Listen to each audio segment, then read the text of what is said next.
Le loup et les 7 chevreaux. Il était une fois un loup qui avait toujours faim. Il mangeait beaucoup, mais ce n'était jamais assez pour satisfaire son appétit. Ah, j'ai encore tellement faim. Jour et nuit, il rôdait dans la forêt à la recherche d'une nouvelle proie. Un jour, le loup affamé découvrit une petite cabane. Il décida d'aller se cacher pour l'épier. Et quand il fut assez près, tapi derrière un arbre, il vit que c'était une maman chèvre et ses 7 petits chevreaux qui vivaient là. Miam, avec un tel repas, je peux tenir une semaine. Le loup rusé surveilla discrètement la cabane jusqu'au lever du jour. Le lendemain matin, la maman chèvre embrassa ses 7 petits avant de sortir. « Les enfants, je vais au marché pour acheter de bonnes choses à manger. Je compte sur vous pour être sages, soyez prudents et surtout n'ouvrez la porte à personne. » D'accord, maman. C'est promis. À tout à l'heure. Oui, compris, maman. La maman chèvre quitta la maison pour se rendre au marché. Le loup, qui épiait toujours la cabane en secret, profita de l'occasion et bondit vers la porte.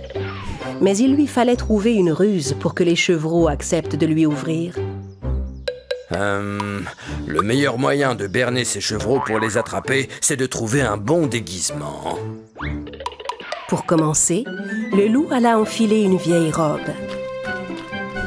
Puis il abaissa ses oreilles et se fabriqua 2 fausses cornes de chèvre avec des morceaux de bois.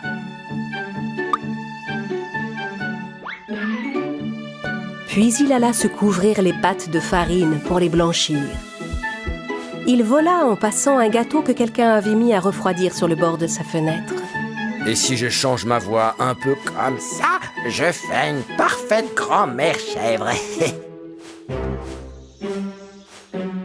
Le loup se dirigea tranquillement vers la cabane et frappa à la porte. Les petits chevreaux, en entendant frapper, se précipitèrent tous derrière la porte. Une petite chèvre s'apprêtait à ouvrir sans réfléchir, mais une autre l'arrêta. « Attends, il ne faut pas ouvrir la porte comme ça. C'est vrai, il faut d'abord demander qui c'est.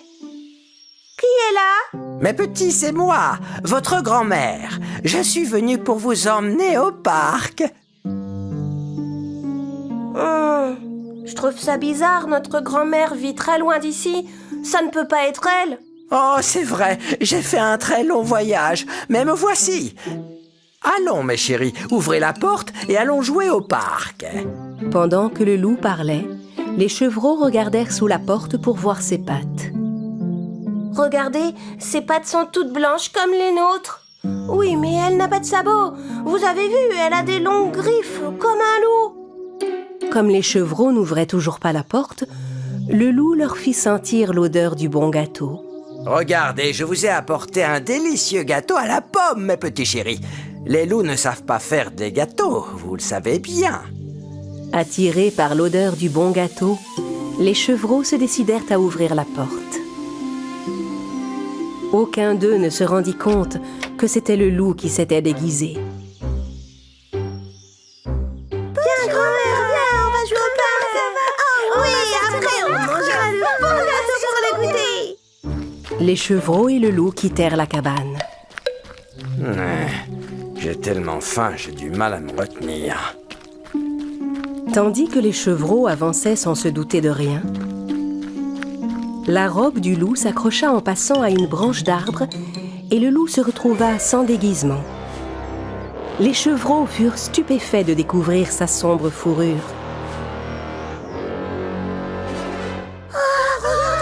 C'est pas vrai.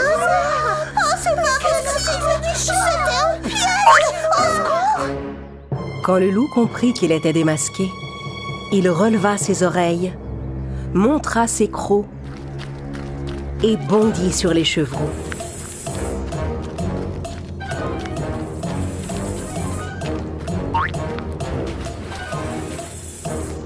Il les attrapa tous un par un. Mais l'un d'eux parvint à s'échapper et s'enfuit en courant. Le loup emporta les 6 chevreaux qui lui restaient jusque dans sa sombre tanière.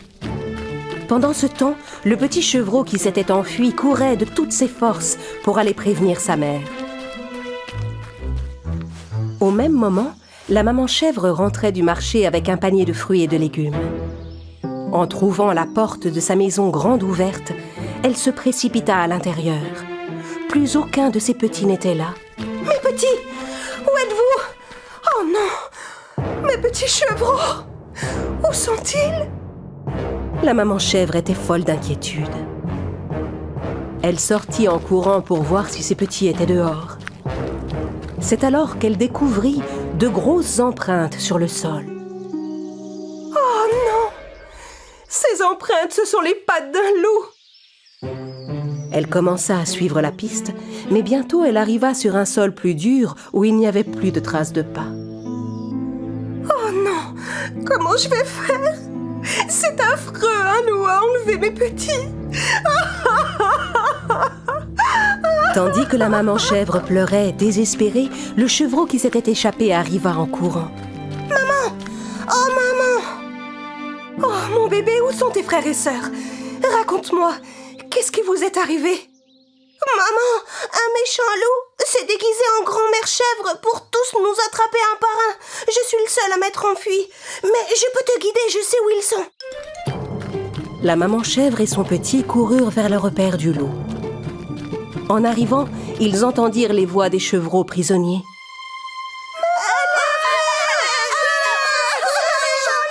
Écoute, c'est ici que vit le loup.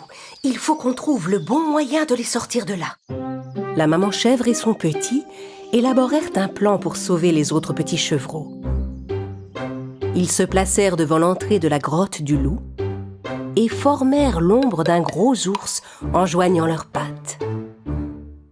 À l'intérieur, le loup s'apprêtait à dévorer les chevreaux quand il aperçut l'effrayante silhouette d'un ours. Hein?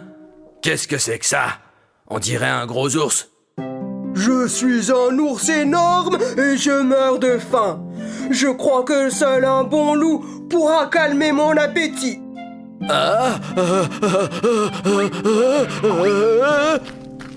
Le loup eut si peur de se faire dévorer par cet ours qu'il s'enfuit de sa grotte en courant. Non! À l'aide! Un ours! L'ours va me manger! Un ours! Au secours! À l'aide! À l'aide! En voyant le loup partir, les chevreaux sortirent avec joie et se précipitèrent dans les bras de leur mère.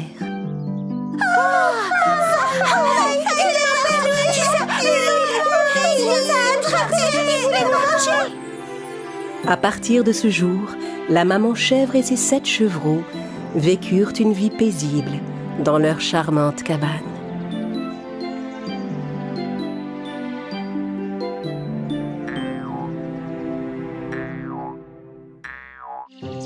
Il était une fois une petite fille qui vivait avec sa mère au bord de la forêt. Dès qu'elle sortait de la maison, la fillette enfilait le petit chaperon rouge que sa grand-mère lui avait cousu. C'est pourquoi tout le monde l'appelait le petit chaperon rouge. Un jour, comme on s'apprêtait à fêter le nouvel an qui arrivait, le petit chaperon rouge vint trouver sa mère dans la cuisine. Maman, je suis si contente. C'est le réveillon. Est-ce que Mère Grand vient le fêter avec nous? Ta grand-mère est malade. Je ne pense pas qu'elle pourra venir. Je suis justement en train de lui faire des biscuits. Est-ce que je peux les lui apporter chez elle alors? Non, ma chérie, il fait trop froid. Reste ici bien au chaud, je vais y aller, moi. Et je vais lui préparer quelques herbes pour l'aider à guérir le plus vite possible. Oh maman, s'il te plaît, tu as déjà tellement de choses à faire. Laisse-moi y aller, je ferai vite. Bon, d'accord, mais couvre-toi bien. Le petit chaperon rouge enfila ses bottes et sa cape, prit le panier que sa mère avait préparé et se mit en route. Ne t'écarte pas du chemin et rentre avant la tombée de la nuit. Oui, maman. Il faisait très froid dehors. La forêt était couverte de neige. Le petit chaperon rouge continuait gaiement sa route vers la maison de sa grand-mère. Au fond des bois, vivait un jeune chasseur. Il suivait la trace d'un vilain loup qui entrait dans les maisons des villageois pour leur voler leur nourriture. Je ne pensais pas que je devrais passer ma journée du réveillon tout seul dans les bois. Mais aujourd'hui, je vais enfin t'attraper, vilain loup. Comme ça, tout le monde pourra démarrer cette nouvelle année tranquillement. Après avoir semé la terreur dans le village, le loup errait dans la forêt à la recherche d'une proie. Je déteste quand il neige. On ne trouve plus rien à se mettre sous la dent. Pendant ce temps, alors que le petit chaperon rouge continuait son chemin, elle croisa une toute jeune biche dans les bois. Le pauvre petit animal tremblait de froid. « Pauvre petite biche, tu as l'air toute gelée. » Le petit chaperon rouge voulut s'approcher de la biche pour l'aider. Mais en voyant la fillette, la biche prit peur et s'enfuit à travers la forêt. « Non, attends, ne t'enfuis pas, je ne vais pas te faire de mal. Je veux juste t'aider, n'aie pas peur. » Le petit chaperon rouge s'élança à la poursuite de la biche. Mais malgré sa petite taille, la biche était déjà très rapide et elle finit par disparaître. Le petit chaperon rouge continua sa course un moment, mais dut finalement se résoudre à renoncer. Elle regarda autour d'elle et se rendit compte qu'elle s'était enfoncée très loin au cœur de la forêt. Elle se trouvait à un endroit où elle n'était jamais allée. La neige recouvrait tout, y compris les chemins, et elle ne savait plus où elle était. Elle essaya de rebrousser chemin en suivant ses traces de pas, mais la neige qui continuait de tomber effaça rapidement ses empreintes.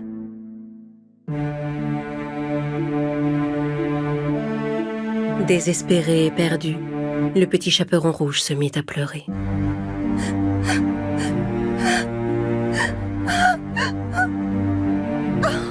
Qu'est-ce que je vais faire? Au secours! Il y a quelqu'un? Aidez-moi! Est-ce que quelqu'un m'entend? Je vous en prie! Quelqu'un finit en effet par l'entendre, mais il s'agissait malheureusement du vilain loup. À l'aide! Est-ce que quelqu'un m'entend? S'il vous plaît! Le loup se mit en route en direction de la voix et découvrit bientôt le petit chaperon rouge.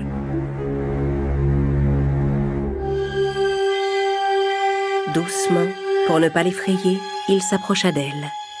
En voyant le grand loup devant elle, la petite fille fut prise de panique et se mit à crier. À l'aide! Le loup est là! Aidez-moi! Je vous en prie, au secours! Et chut, doucement. Ne crie pas. Allons. Je ne te ferai aucun mal. Je suis venu t'aider.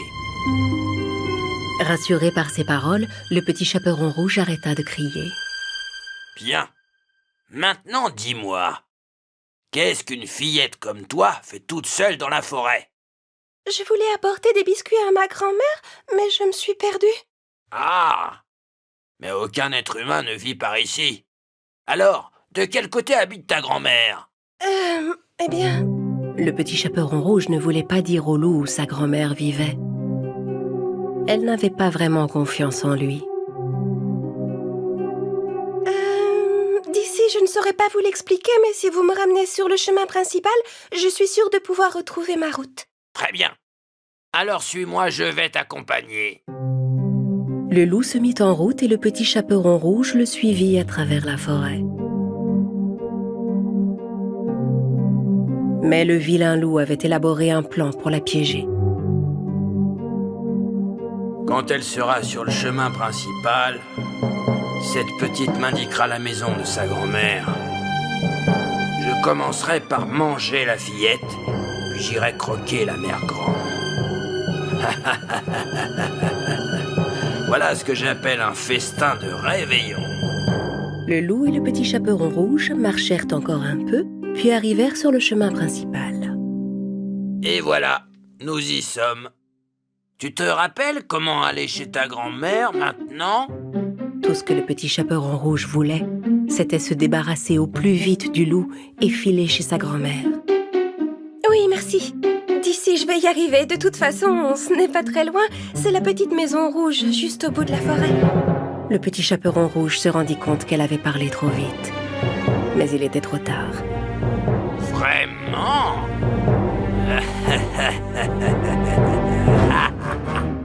Le loup ouvrit la bouche, s'approcha de la fillette.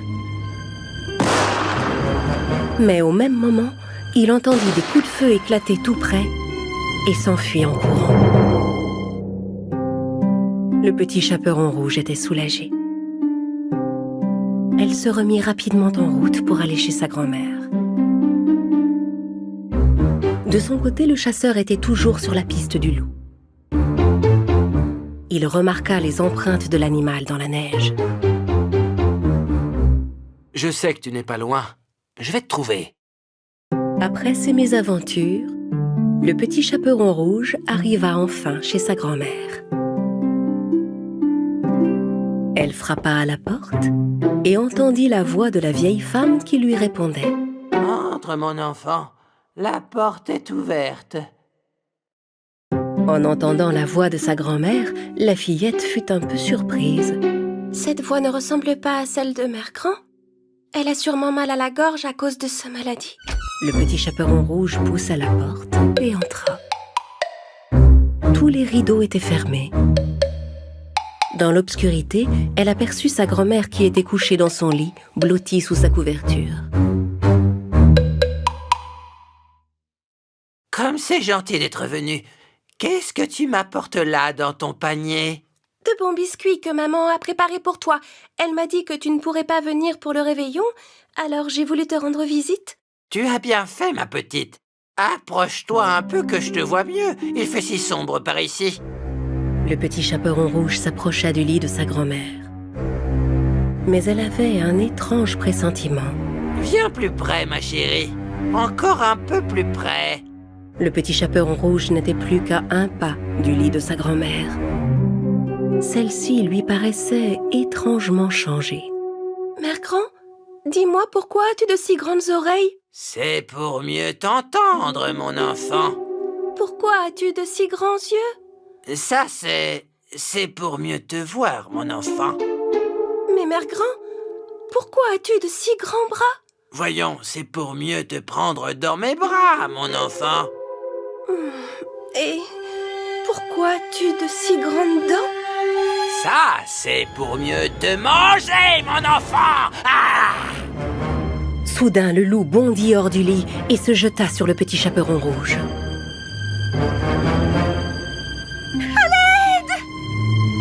Inutile de crier. Tu ne m'échapperas pas. Le petit chaperon rouge sortit de la maison et s'enfuit en courant. Mais le loup était plus rapide et commençait à la rattraper. Au moment où il s'apprêtait à se jeter sur elle, il sentit quelque chose qui le retenait. Et tout à coup, il se retrouva prisonnier d'un filet suspendu à un arbre. Le petit chaperon rouge se retourna et vit que le loup était pris au piège. Elle revint sur ses pas et s'approcha de lui. « Parle, méchant loup! Où est ma grand-mère? Qu'est-ce que tu as fait d'elle? Dis-le-moi! » Il n'a rien pu lui faire, rassure-toi. En entendant la voix, le petit chaperon rouge se retourna et vit le chasseur qui s'avançait vers elle. Ta grand-mère va bien. Elle est chez moi. Quand j'ai entendu dire qu'elle était malade, je l'ai ramenée pour la mettre en sécurité. Et j'ai préparé ce piège pour capturer ce vilain loup. Heureusement, on l'a attrapé à temps. Méchant loup, d'abord il est entré chez ma grand-mère, puis il a enfilé ses vêtements pour me piéger. Mais j'ai tout de suite vu qu'il y avait quelque chose de bizarre. Viens, allons retrouver ta grand-mère. Quant à lui, il peut bien passer son réveillon ici. Je m'occuperai de lui demain. Le chasseur et le petit chaperon rouge se mirent en route vers la cabane où se trouvait la grand-mère. Resté seul dans son filet, le loup appela en vain. Hé, attendez! Ne m'abandonnez pas ici tout seul! La nuit allait bientôt tomber. Le petit chaperon rouge, la grand-mère et le chasseur arrivèrent chez la fillette.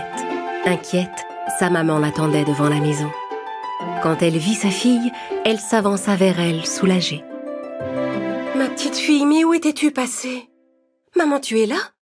Mais qu'est-ce qu'il s'est passé? Je vais tout te raconter, maman. Mais je dois d'abord m'excuser, je crois. Je ne t'ai pas obéi, je me suis écartée du chemin dans la forêt. Tu ne devineras jamais ce qui m'est arrivé. Plus jamais je ne te désobéirai, je te le promets. Le petit chaperon rouge, sa mère, sa grand-mère et le chasseur passèrent la soirée ensemble, à manger et à danser pour fêter l'arrivée de la nouvelle année. Quant au vilain loup, ce fut le pire réveillon qu'il ait jamais passé. Le guerrier invincible. Un jour, en rentrant chez elle dans la forêt, une petite lapine entendit une voix retentir à l'intérieur de sa grotte. Je suis le guerrier invincible qui fait des milliers de pas. Je peux piétiner un rhinocéros et écraser un éléphant comme un insecte. Personne ne peut me battre. Effrayée par ce qu'elle venait d'entendre, la lapine s'enfuit aussi vite qu'elle le put. Dans sa course, elle rencontra un renard. Renard, quelqu'un s'est installé chez moi, dans ma grotte. Tu voudrais bien le faire partir? Bien sûr, ma chère amie. Le renard accompagna la lapine devant chez elle. Plein d'assurance, il cria en direction de la grotte. Hé, toi! De quel droit tu es venu t'installer chez mon ami? Je suis le guerrier invincible qui fait des milliers de pas. Je peux piétiner un rhinocéros et écraser un éléphant comme un insecte. Personne ne peut me battre. Le renard ne s'attendait pas à entendre une telle proclamation. Effrayé et surpris, il ne savait plus quoi faire.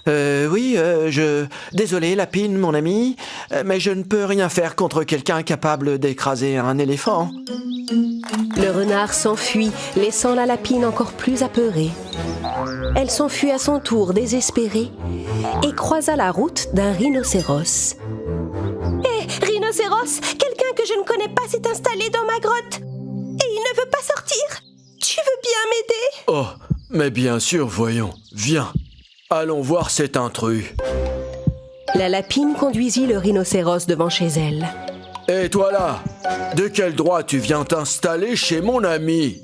Sors de cette grotte et montre-toi. Je suis le guerrier invincible qui fait des milliers de pas. Je peux piétiner un rhinocéros et écraser un éléphant comme un insecte. Personne ne peut me battre. Le rhinocéros prit peur lui aussi et préféra s'en aller. Lapine, je viens juste de me rappeler que j'avais un rendez-vous chez le dentiste et c'est très important. J'avais oublié, mais il faut que j'y aille. Au revoir. Comme même le gros rhinocéros ne pouvait pas l'aider, la petite lapine s'éloigna à nouveau. Cette fois, elle rencontra une grosse éléphante. Éléphante, je suis désespérée, tu es la seule à pouvoir m'aider. Un inconnu s'est approprié ma maison. Ne t'en fais pas, ma chère petite lapine. Je vais le chasser. Viens, allons-y. La lapine conduisit l'éléphante devant chez elle. Hé, toi! De quel droit tu viens t'installer chez mon ami? Sors d'ici tout de suite! Je suis le guerrier invincible qui fait des milliers de pas. Je peux piétiner un rhinocéros et écraser un éléphant comme un insecte. Personne ne peut me battre. L'éléphante avait si peur qu'elle tremblait jusqu'au bout de la trompe. Ma chère lapine, je suis désolée, mais je ne veux pas qu'on m'écrase comme un insecte. L'éléphante laissa la lapine et rentra chez elle. À cet instant, une petite grenouille passa tout près de la lapine. Grenouille, aucun animal de cette forêt n'a pu m'aider. Toi, tu veux bien chasser celui qui s'est installé chez moi? Bien sûr, ma chère lapine. Montre-moi ta maison. La lapine mena la grenouille à l'entrée de sa grotte. Hé, toi, si tu ne sors pas tout de suite de chez mon ami, c'est moi qui viendrai te chercher et qui te mettrai dehors. N'approchez pas. Je suis le guerrier invincible qui fait des milliers de pas. Je peux piétiner un rhinocéros et écraser un éléphant comme un insecte. Personne ne peut me battre. Alors écoute Moi bien, grand guerrier. Moi, je suis une grenouille avec des pattes collantes. Je peux sauter sur ta tête et t'embêter pendant des jours entiers. T'as pas intérêt. Reste là. N'approche pas. Alors sors de là immédiatement. Entendant les voix de la courageuse grenouille et de l'intrus au fond de la grotte, les autres animaux accoururent pour voir qui était ce terrible guerrier. Allez, tu vas me faire attendre encore longtemps. Je compte jusqu'à 3. 1, 2... D'accord, c'est bon, je sors, je suis là. Mais les animaux ne virent sortir personne. Eh bien, où es-tu? Ne te moque pas de nous. Je suis là, juste devant vous, à vos pieds. Ce n'était que moi, le mille-pattes. En découvrant le petit mille-pattes devant eux, tous les animaux éclatèrent de rire. Et ils rirent longtemps en pensant que cette voix puissante et impressionnante puisse venir d'un si petit mille-pattes. Mais il faut dire que dans cette forêt, chaque animal recelait des talents cachés. Je suis le guerrier invincible.